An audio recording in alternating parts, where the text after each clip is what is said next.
Apreciados compañeros, doctor Alexis Segovia,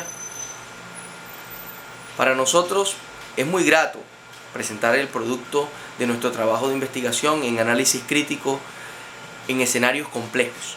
Nuestro equipo de trabajo está compuesto por Juan Manuel Santa Cruz desde Barranquilla, Fanny Oñate Zuleta, Lilian López Rodríguez desde Valledupar y Gustavo González desde Santa Marta. De acuerdo a los diferentes estudios, se ha venido conceptualizando y poniéndose de acuerdo que un escenario complejo implica una situación donde diferentes actores heterogéneos entrelazados han acumulado una cantidad de críticas de posibles evoluciones para ayudar a establecer las grandes orientaciones y esclarecer el conjunto de antecedentes de los métodos o técnicas utilizadas en la investigación. Un atributo de los actores en un escenario complejo es que están conectados aún perteneciendo a diferentes mundos, razón por la cual una descripción de un escenario complejo debe tener la característica de que es un escenario abierto.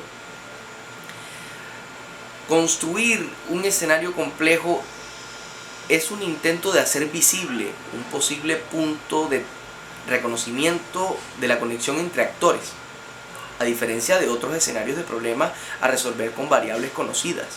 El escenario se presenta como algo a describir o al componer. Un escenario complejo tiene una dinámica emergente, de que es un producto de interacción de los mismos, pasar de una situación origen a una situación futura. Además implica una acción donde estos actores que son heterogéneos están entrelazados o son entrelazables. Ellos han acumulado, como decía anteriormente, una cantidad crítica de posibles evoluciones para el sistema actual que conforman, cuya transformación es incierta y no puede ser determinada de antemano. Un atributo adicional de los actores es que pueden ser mediadores de las relaciones que los conectan. Esto los hace potencialmente políticos.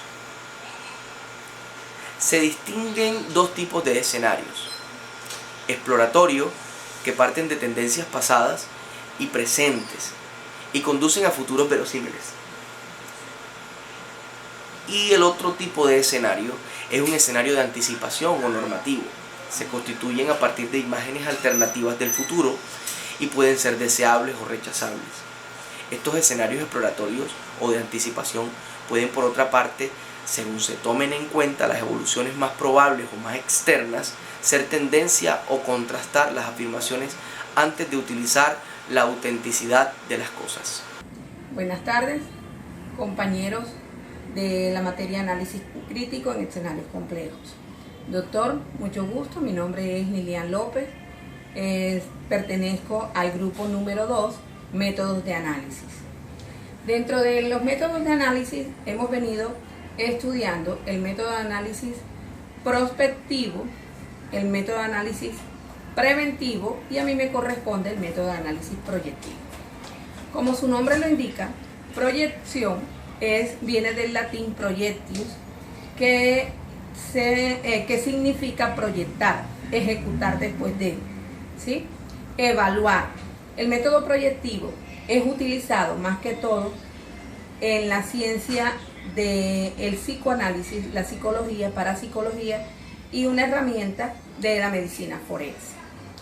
Los análisis anteriores fueron practicados para la base de las empresas, de la economía, se utiliza en la medicina, pero esta herramienta, como es el método de análisis proyectivo, se crea y ha sido controversial porque no tiene una base de sustento. Siempre ha sido muy polémica por su confiabilidad y su efectividad. El método de análisis proyectivo históricamente se clasifica como un instrumento o método para el análisis, estudio de la personalidad del yo. Su mayor crítica ha sido que no tiene una validez y se dice que es un método utilizado sin base teórica. Pero pensadores, historiadores y como psicólogos como Sigmund Freud, el padre del psicoanálisis, decía que era un método que se incluía para revisar, para tomar una determinación en un caso analítico. Este método proyectivo se divide en dos, o se puede componer de dos. Uno, la parte inicial del método proyectivo sería la recolección de la información que se tiene para poder encauzar el fenómeno. Es la utilización de técnicas, de teorías, de formatos, de proyectos, donde podamos ir recogiendo toda esa información organizadamente y cronológicamente efectivo para poder llegar luego a la etapa 2, donde es un análisis del contenido de todo este material que se ha recopilado para poder continuar y poder ejecutar dentro del método un estudio de las aptitudes, de las cualidades de la personalidad. Este método se utiliza para investigar el desarrollo de procesos que ocurren en la subjetividad. De ahí que no sea una herramienta muy confiable.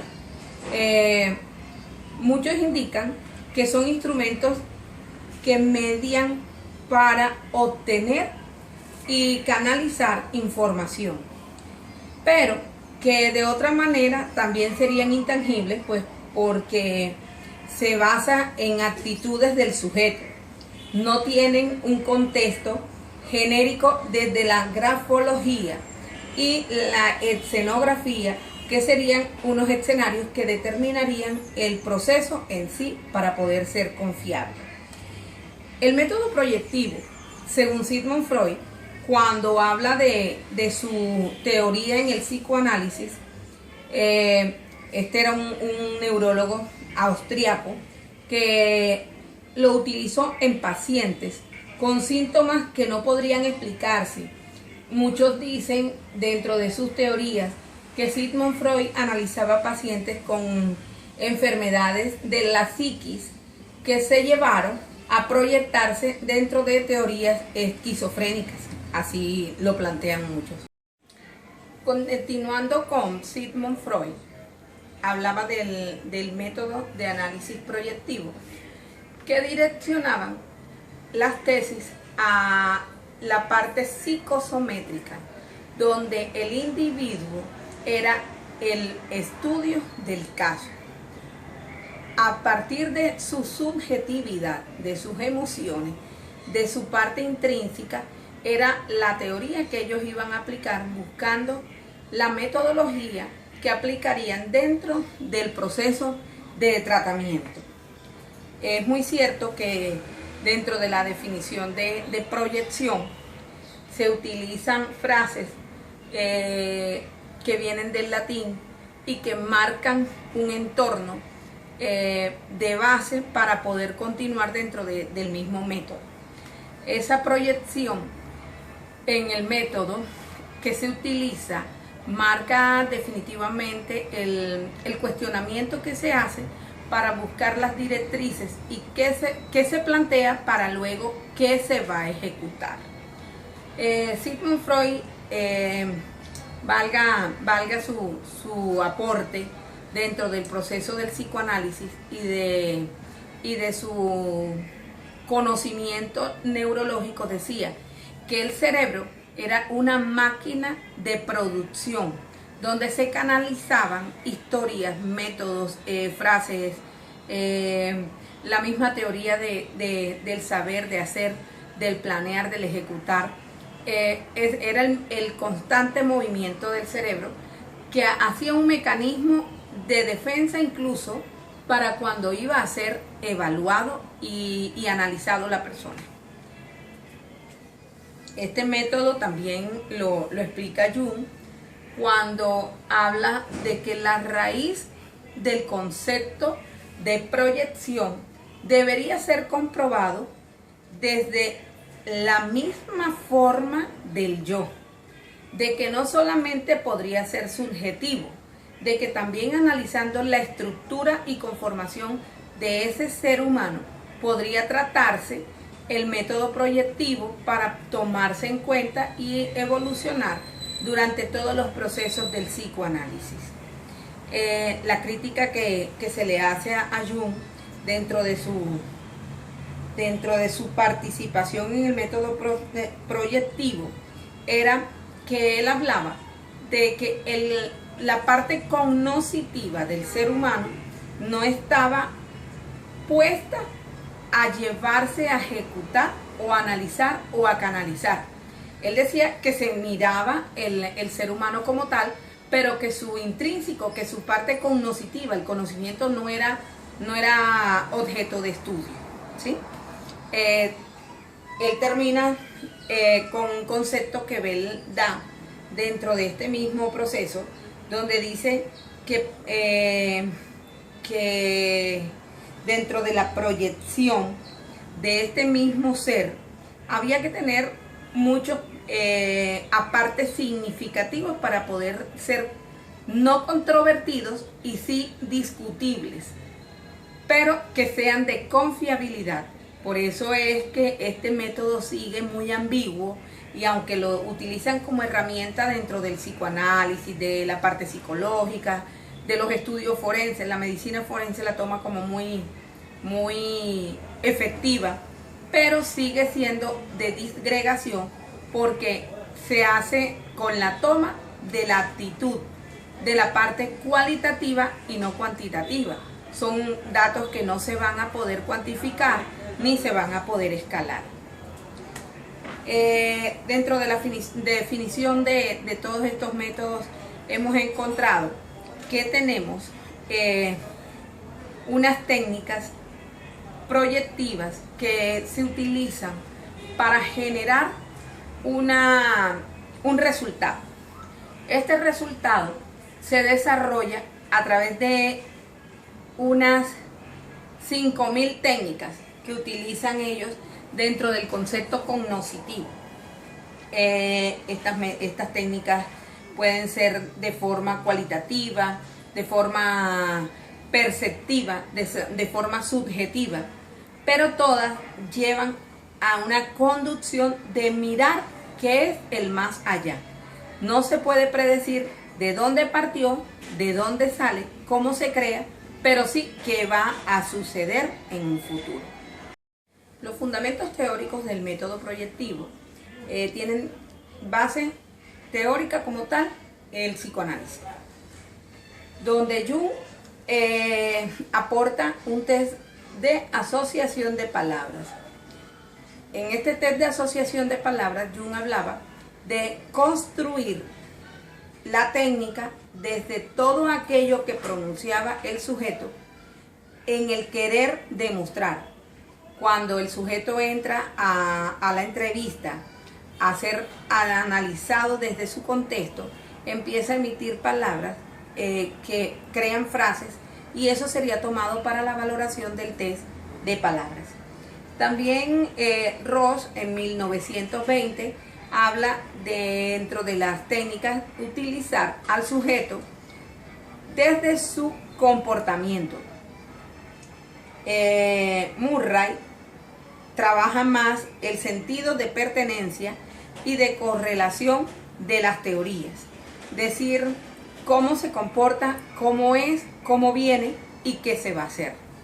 Ese era el concepto de Murray, que daban unas hipótesis proyectivas que luego transforma en un proceso metodológico el doctor Frank, psicólogo también, que aporta y que define con Sigmund Freud la teoría del psicoanálisis para poder determinar todo un contexto de materias que nos llevan a describir las partes a evaluar del sujeto, ¿sí?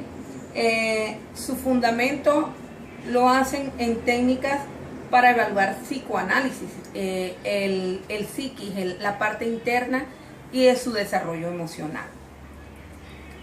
Las características de las técnicas proyectivas las podemos hacer como tienen que ubicarse en 6 partes esenciales, que son querer lograr, querer saber, querer tener, querer moldear y querer ejecutar o diagnosticar o proyectar. Estas 6 bases las utilizan ellos para poder formar la base teórica y poder predecir qué voy a hacer, qué voy a plantear y cómo lo voy a desarrollar.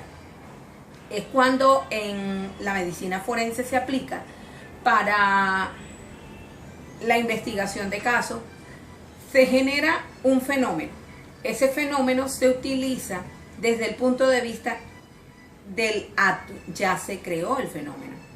Pero ¿cómo se creó? Entonces empieza a revisarse las teorías del método proyectivo para revisar qué sucedió, cómo pudo haber sido el suceso del fenómeno, cómo pudo haber nacido, cuáles fueron las partes que unieron a esto con un sujeto o con muchos sujetos, cómo se desarrolla, cómo se encuentra y por qué se dedujo. El método proyectivo no ha tenido gran viabilidad dentro de las teorías administrativas, académicas, porque su confiabilidad aún no ha sido probada, debido a que no hay un sustento que te diga qué se va a hacer mañana. Nosotros podemos planear, podemos revisar, podemos estructurar, pero en sí, ¿qué es el mañana? El mañana es un futuro ambiguo que no podemos deducir. Se proyecta, mas no se deduce su resultado. Por eso este método no tiene resultado confiable, porque es proyectarse, es querer hacer en un mañana, es querer mirar qué es lo que viene y qué es lo que nos va a traer este proceso. Definitivamente solo se utiliza en pacientes del psicoanálisis. ¿Para qué? Para mirar qué pudo haber hecho y cómo lo va a afectar en el desarrollo continuo. Sí, viene una base de esquizofrenia. ¿Cómo lo voy a tratar? Eso es lo único que me da a mí la proyección, el método proyectivo. De ahí que este método es usado solamente en estas ciencias. No es aplicable a la contabilidad, a la administración, a el sistema. El sistema es indefinido. Hoy tenemos un computador, la tablet, el iPad, el celular, el GPS, todo es variante y es una teoría una tendencia muy vulnerada. Oñate, pertenezco al grupo número 2, donde tenemos que hacer la presentación de análisis crítico en escenarios complejos, métodos de análisis. En este trabajo, los métodos de análisis desde la investigación científica, desde los escenarios complejos, los definen como una serie de etapas que conducen a la búsqueda del conocimiento mediante la aplicación de métodos y técnicas. Y para ello vamos a desarrollar las 3 técnicas, los 3 métodos: el método prospectivo, el método preventivo y el método proyectivo. A mí me corresponde la parte del método prospectivo. Las diferentes ciencias lo han definido en diferentes aspectos, como cuál. Él dice que es la ciencia que estudia el futuro para comprender y poder influir en él. Es un conjunto de análisis, estudios realizados con el fin de explorar y predecir el futuro en determinadas materias. Eso lo define así la Real Academia. También tenemos una definición como el conjunto de tentativas sistemáticas para observar a largo plazo el futuro de la ciencia, la tecnología, la economía y la sociedad, con el propósito de identificar las tecnologías emergentes que surgen con el tiempo, que produzcan mayores beneficios para una comunidad. Es una disciplina que provee la estructura metodológica para la anticipación de un futuro. Eso ha sido una de las comprensiones que se han dado, definiciones de lo que es el análisis prospectivo. El mayor exponente de esta metodología es Gaston Berger en el 1957. quien afirma que para visualizar el futuro se deben de actuar en presente, reduciendo así las acciones negativas que mejoren un futuro. Esa es una definición que tiene, pero siempre previendo un futuro de la organización, y construye en conjunto con todos los integrantes de la organización. Este método lo utilizan mucho las empresas, donde todos esos escenarios en conjunto de diferentes actores heterogéneos que se entrelazan para sus posibles postura dentro, una postura para la postura de realidades de hoy para mirar un futuro. Esa es una definición y una postura de este actor.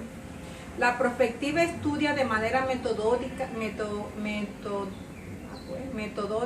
ordenada y científica las causas y técnicas económicas, políticas, sociales, culturales, entre otras, que constituyen una realidad y que explican la evolución del mundo.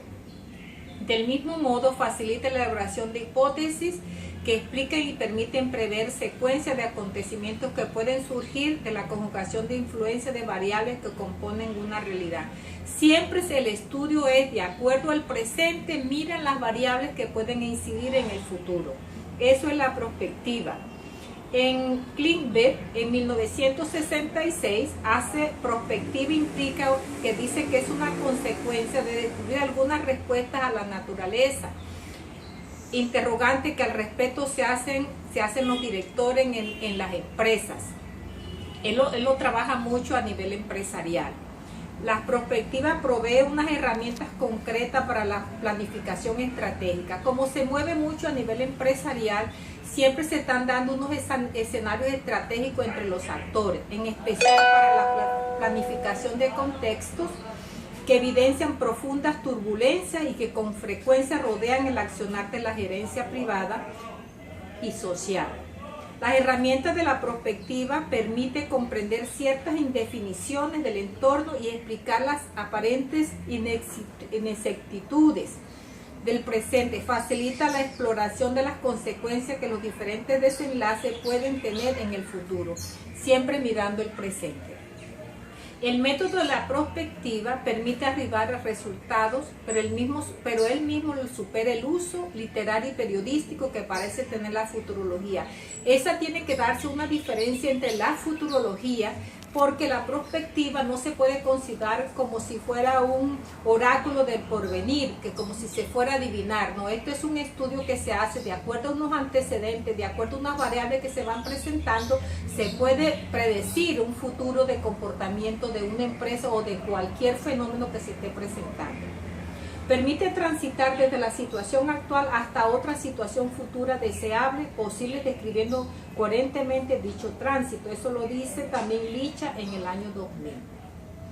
La prospectiva se puede concluir de que es un método complejo, se apoya en múltiples herramientas, es apropiado para dar cuenta de fenómenos multicausales y busca desvelar la influencia relativa a diferentes factores en procesos recursivos.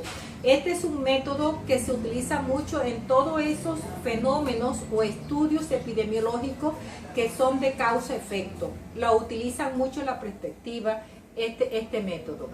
Vamos a mirar también cómo se desarrolla el análisis de este método. Estos se han descrito como es un proceso, se definen en unas etapas. ¿Cuál es la primera etapa que se debe de hacer en un método prospectivo? Primero, la formulación del problema. Tenemos que definir entre los actores qué problema se va a mirar o qué se va a investigar. Entre ellos, posteriormente se hace el análisis de eso, de la situación. Se hace también, de acuerdo a lo que ellos informen, una síntesis de toda la situación.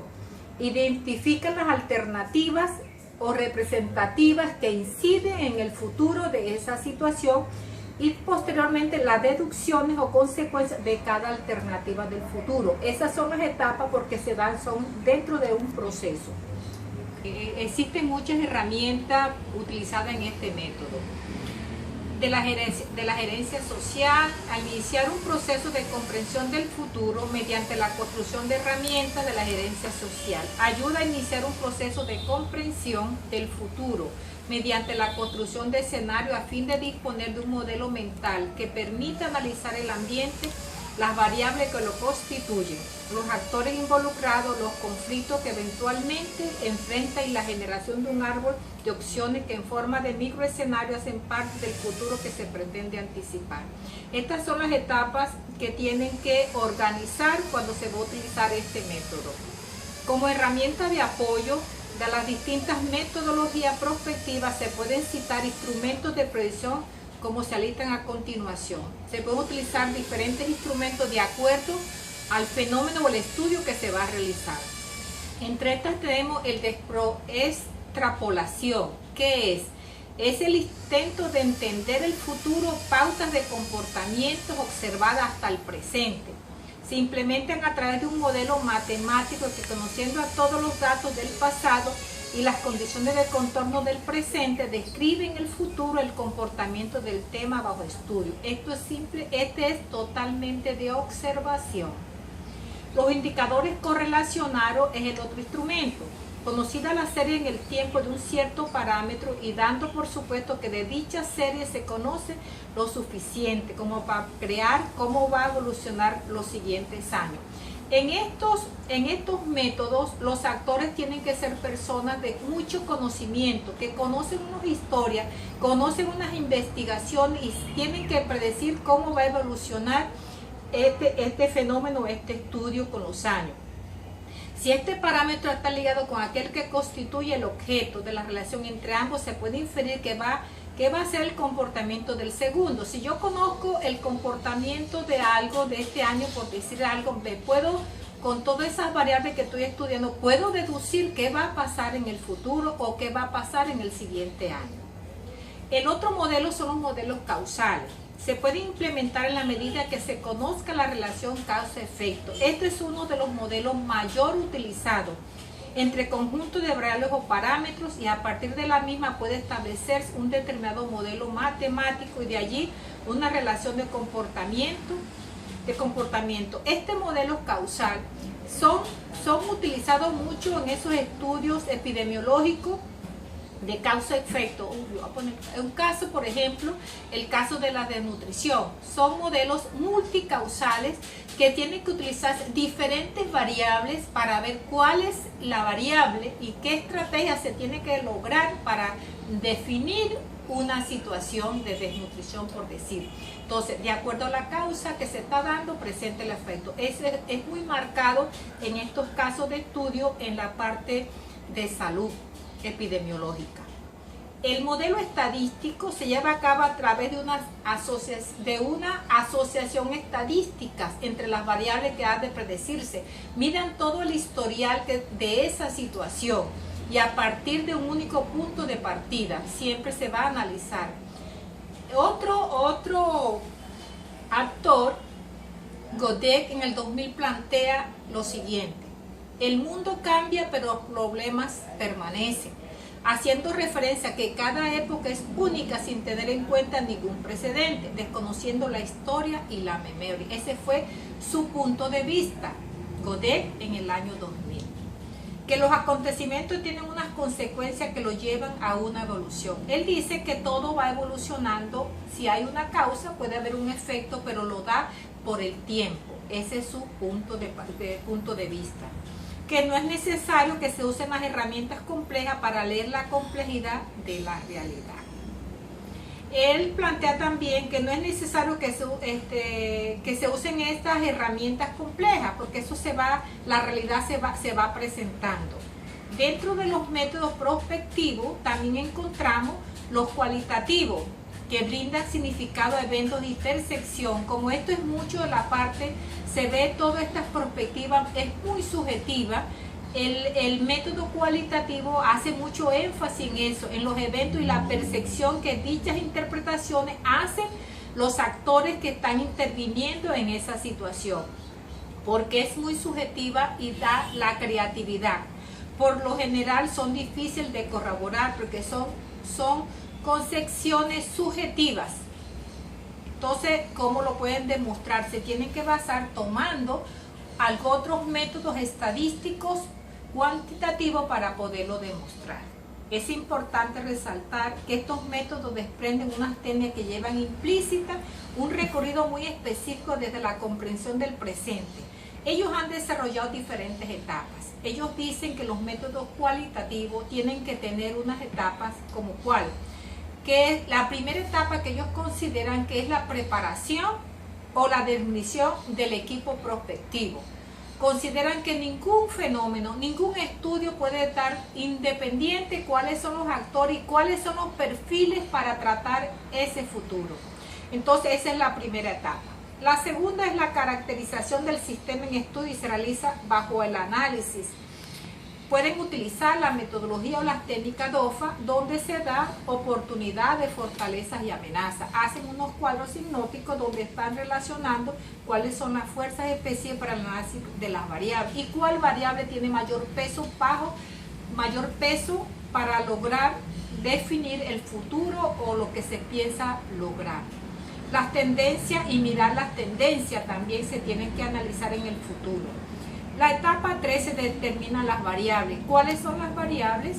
Todas son las variables que se van a utilizar, porque todas las variables no pueden ser utilizadas sino de acuerdo al estudio y de acuerdo a los actores que estén trabajando en eso. Muchas gracias a mis compañeros por hablar de los diferentes métodos de análisis. Mi nombre es Juan Manuel Santiago Valcárcel y estoy aquí para contarles acerca de la inserción en los escenarios complejos y dinámicos. Para iniciar, el uso del término escenario como término geopolítico data de la Segunda Guerra Mundial, cuando ésta se empezó a utilizar para definir los campos de batalla específicos en la búsqueda de soluciones que permitieran la toma de decisiones en situaciones dinámicas. Hoy, aunque persigue el mismo fin, su espectro de aplicación es mucho más amplio y se focaliza en lo social, lo económico y lo cultural. La principal característica de cualquier escenario es su complejidad, debido a la incertidumbre que puede generar en numerosas variables, en la que cada elemento es un actor de carácter heterogéneo. Dentro de un escenario, los actores pueden ser, dependiendo de la situación, afectores o afectados. Los actores, aunque aparezcan individuales, son sumas o grupos, grandes o pequeños, inscritos en diversos registros, ya sean sociales, culturales, técnicos, científicos o políticos, que siempre se encuentran en estado de formación o transformación. Estos actores no necesariamente son humanos, ya que pueden incluir eventos o situaciones. Todo escenario es tan complejo y dinámico como suele ser la interacción entre sus afectores y afectados. Su dinámica no solo es determinable de antemano, es impredecible, incalculable y desafía toda forma de intuición. Dentro de un escenario complejo, cualquier actor, por insignificante que sea, puede afectar positivo o negativamente y ser factor determinante en un escenario, tal como lo expresa la teoría del efecto mariposa. En ese sentido, existe una relación entre dinamismo y complejidad dentro de un escenario. Es importante tener en cuenta que la diversidad es una de las características de cualquier escenario complejo y se articula de esta manera de cómo abordarlo. Por otra parte, existen una serie de variables que no se pueden controlar dentro de cualquier escenario complejo y que se convierten en factores impulsores, facilitadores de cambio. Entre ellas se pueden destacar: la primera, la demografía, que representa los cambios ocurrentes en la población, tal como el aumento y crecimiento de esta, la diferencia en las clases sociales, el aumento de la población en estado de envejecimiento. Como segundo, pues, encontramos el medio ambiente y cambio climático, que representa la afectación por la degradación de la naturaleza y la incidencia de los fenómenos naturales y catastróficos causados por la alteración climática. De igual forma, la ciencia y la tecnología como tercero, que representa la afectación social por la penetración de las nuevas tecnologías y los procesos científicos innovadores dentro del entorno del escenario. Cuarto, las creencias y valores, que representan la afectación originada a causa de las creencias religiosas y los valores éticos y morales derivados de ellas. Quinto, la política, que representa la afectación e incidencia originada a partir de las diferentes creencias políticas dentro del sistema gobernante. Sexto, la sociedad y cultura, que representa la incidencia de las costumbres originadas por el arraigo social y cultural dentro del entorno político. Y por último, la economía, que representa la afectación puntual dentro de un escenario originado por los procesos comerciales cada día más globalizados. Bueno, ahora bien, dentro de un escenario, cada uno de estos componentes que pueden afectar a sus múltiples variables se llaman actores. pues originan una acción positiva o negativa dentro de su entorno. Un actor puede ser una persona natural o un grupo de personas con un interés o condición social común. Cada una de las diversas creencias políticas o religiosas, un desastre natural artificial, un parque, un estadio, un centro comercial, un servicio público, una tecnología o simplemente una costumbre. Entonces, cada actor puede afectar positiva o negativamente a otro o a varios actores dentro de su entorno. Dependiendo si este afecta o es afectado, se denomina afector o afectado. Y la interacción generada por estos crea la dinámica dentro de un escenario, lo cual no puede ser determinable de antemano. Por lo tanto, es impredecible e incalculable. Entonces, cada actor establece relaciones con otros, afecta y es afectado. Estas interrelaciones originan vecindarios o grupos de actores comunicados directamente entre sí. Bueno, a nivel territorial, estas vecindades no se pueden describir como localidades o zonas contiguas. Su conexión puede darse en otros puntos no contiguos que son enlazados o acoplados por una misma afectación. Por ejemplo, las barras que apoyan a un mismo equipo deportivo. Bueno, al ser impredecible, cualquier actor dentro de un escenario complejo genera incertidumbre e inestabilidad. Un escenario complejo no es completamente inestable, ni estable, es una mezcla entre el orden y el caos. Esta mezcla puede aparecer en forma de crisis, en forma de conflicto o en forma de controversia. Las crisis, entonces, suelen aparecer como desestabilizaciones de formas institucionalizadas en distintos afectores, más o menos tipificados, y puede dar la percepción de situaciones aparentemente normales. Eso es la crisis. Los conflictos, por su lado, señalan la existencia de afectores con intereses contradictorios, muchas veces de manera evidente. Por último, las controversias, por un lado, señalan incertidumbre, pero por otro, suelen ser trascendentalmente importantes, pues expresan el reconocimiento mutuo y más o menos formalizado dentro de una cantidad crítica de actores. Entonces, la incertidumbre de una controversia tiene carácter político, pero se puede resolver a través de trayectorias alternativas para lograr distintos tipos de estabilidad dentro de un mismo escenario, muy diferente de los escenarios de riesgo, en los que las fuentes de inestabilidad o peligro y las acciones para evitarlas son conocidas exhaustivamente y manejadas por expertos o políticos autorizados, en lo que la decisión para su resolución es una problemática. Bueno, por otro lado, estabilizar un escenario complejo es recomponer los mundos de consistencia posibles entre sus diversos afectores. Es una tarea política que propicia y construye las trayectorias que permiten transformar este escenario en un escenario democrático que debe provenir de los mismos afectores y no puede ser afectado por actores dominantes estratégicamente bien posicionados. Este proceso se divide en dos tipos de trayectorias o movimientos que operan retroalimentándose el uno al otro. El primero se conoce como la cartografía-traducción y el segundo, la composición-recomposición colectiva del escenario. Entonces hablemos ahora de la cartografía-traducción. Este es un proceso mediante el cual se recopila y se cruza información diversa. Se identifican los afectores que pueden resultar inquietantes, se construyen cadenas de traducción para conectar la información diversa y dispersa, se construyen y debaten los estándares que conectan la información y es una tarea tecnopolítica que se puede describir como la construcción de redes de traducción entre vecindarios de información, como hablamos anteriormente. Segundo, la composición-recomposición es el proceso mediante el cual empiezan a existir redes de traducciones robustas y flexibles a su vez, y se desacelera la velocidad de las interacciones. Se busca la estabilidad a través de acuerdos, por eso se llama composición-recomposición. Entre más estable puede ser mantenido el desequilibrio, mayores son las posibilidades para que un escenario complejo funcione como un foro democrático. Bueno, señores, muchas gracias. Por último, es importante destacar que la complejidad es parte del nuevo lenguaje que se maneja dentro de los círculos intelectuales y científicos, y dependiendo del entorno de su aplicación, su significado y comprensión puede ser diferente. Entonces, algunos lo definen como un método de pensamiento complejo, otros lo refieren como una cosmovisión o enfoque sistémico, y algunos como un conjunto de ciencias conocidas como ciencias de la complejidad. Bueno, entonces hablemos un poco de las ciencias de la complejidad.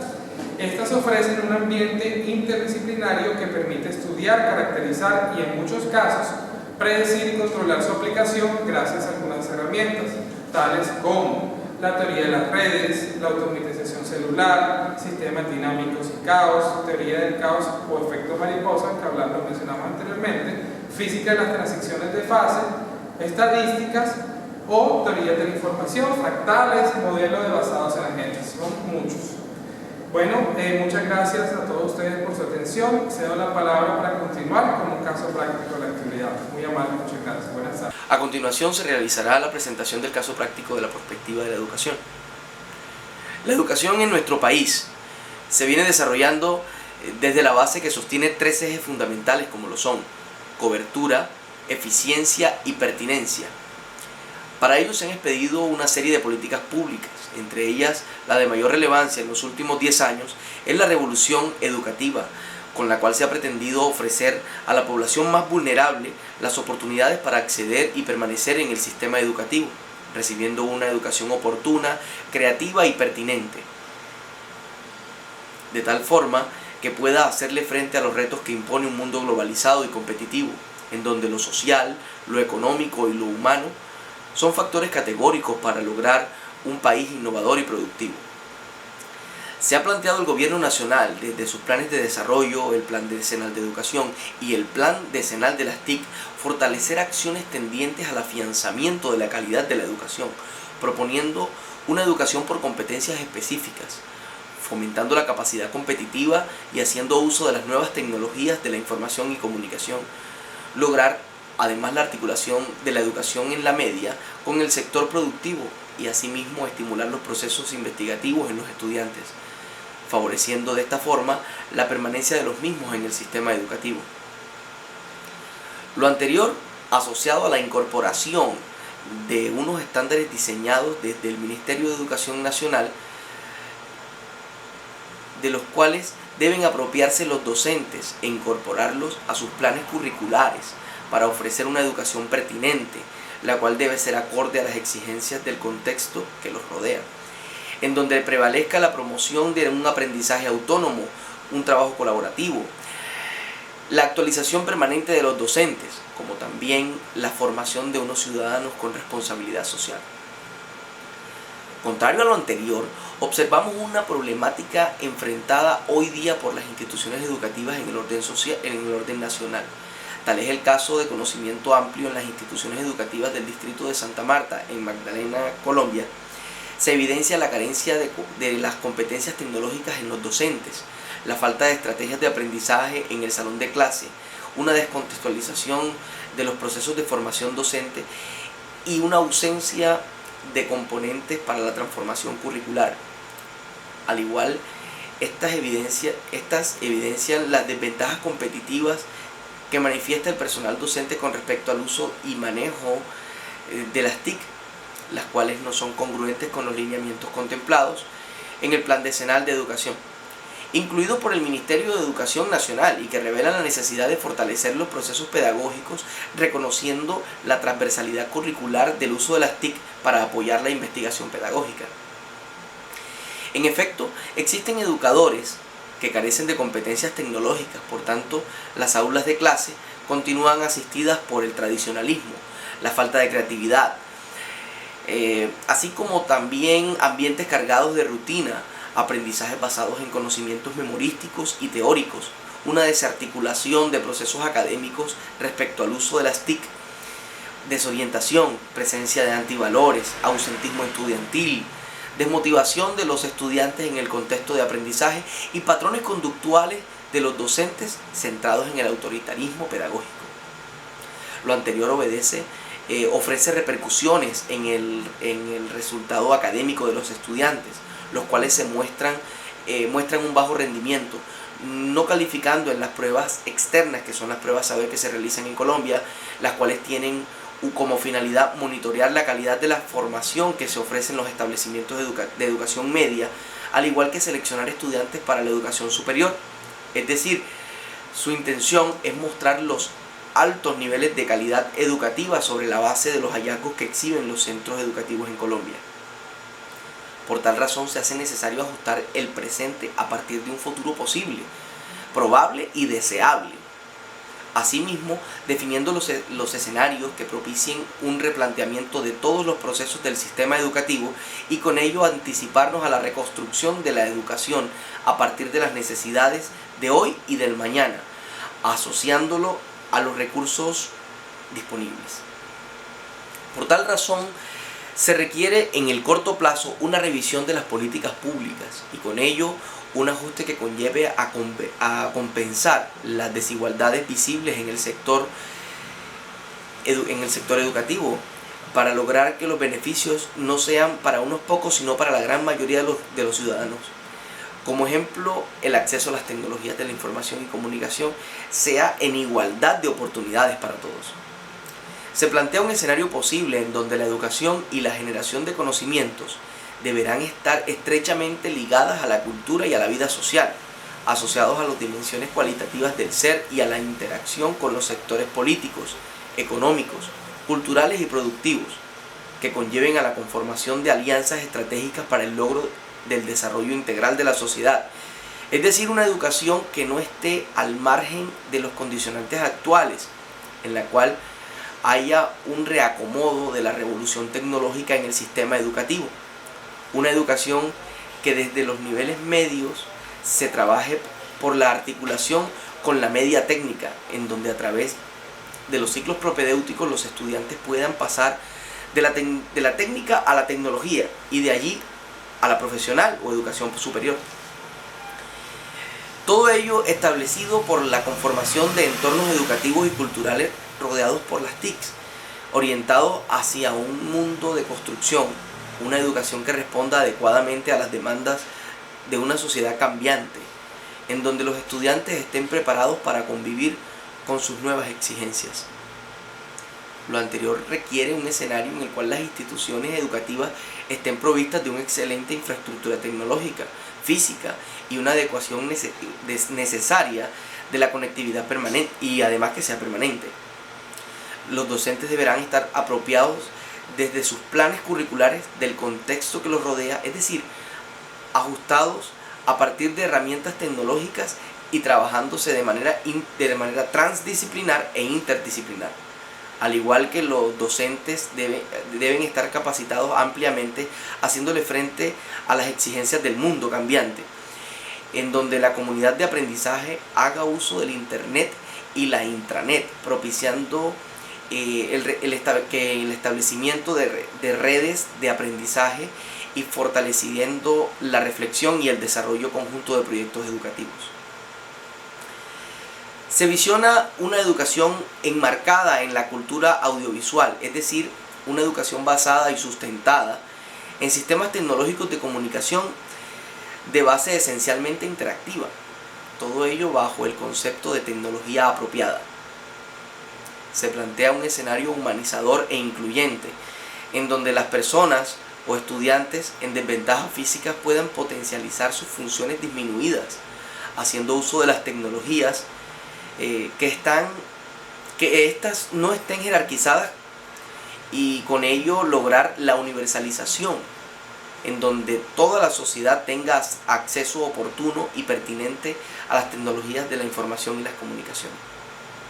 Un escenario ideal está relacionado con la conformación de una sociedad industrializada, alfabetizada tecnológicamente, con altos índices de participación y competencia ciudadana, pero totalmente comunicada. En conclusión, se visiona una educación en donde los estudiantes trabajen en el aula aprendiendo a valorar la existencia de los diferentes tipos de conocimiento a partir de la información, utilizar herramientas conceptuales, actitudinales y tecnológicas para el conocimiento, desarrollando valores, es decir, los estudiantes deben aprender a hacer, desarrollando destrezas y habilidades necesarias para usar la información y los conocimientos que van adquiriendo. Se puede utilizar todo esto en la resolución de problemas, en la construcción de objetos, en el desarrollo de proyectos individuales y colectivos que responden a las demandas y los retos del contexto en el que viven. Igualmente, los estudiantes deberán aprender a ser, en donde la educación esté encaminada a que el estudiante aproveche las oportunidades posibles para el descubrimiento y la experimentación artística, estética, deportiva, científica, cultural y social, de tal forma que les permita ponerse a sí mismos, conocerse a sí mismos, reconocer sus potencialidades, descubrir qué desean, permitiéndoles soñar y sentirse parte de este mundo. Una educación enmarcada en un mundo interconectado, sin fronteras, en donde se desarrollen las competencias comunicativas haciendo el uso de una segunda lengua, ampliándose de esta forma la cultura, el conocimiento y las posibilidades de educación. Con ello se multiplican las posibilidades de acceder al conocimiento. Es claro y es pertinente afirmar de que con todas estas herramientas en un escenario futurible, en un futuro posible, todas estas herramientas que se están planteando para la educación en Colombia transformaría de manera significativa todo lo que se está planteando por parte del ministerio, siempre y cuando todo se haga paso a paso y que de alguna manera todas las herramientas y todos los docentes, todos los actores que hacen parte de este escenario hagan su parte. Es decir, no solo son los docentes, no solo son los estudiantes. Las políticas públicas deben estar encaminadas a un futuro real y pensar en que el futuro posible está muy cercano de lograrse.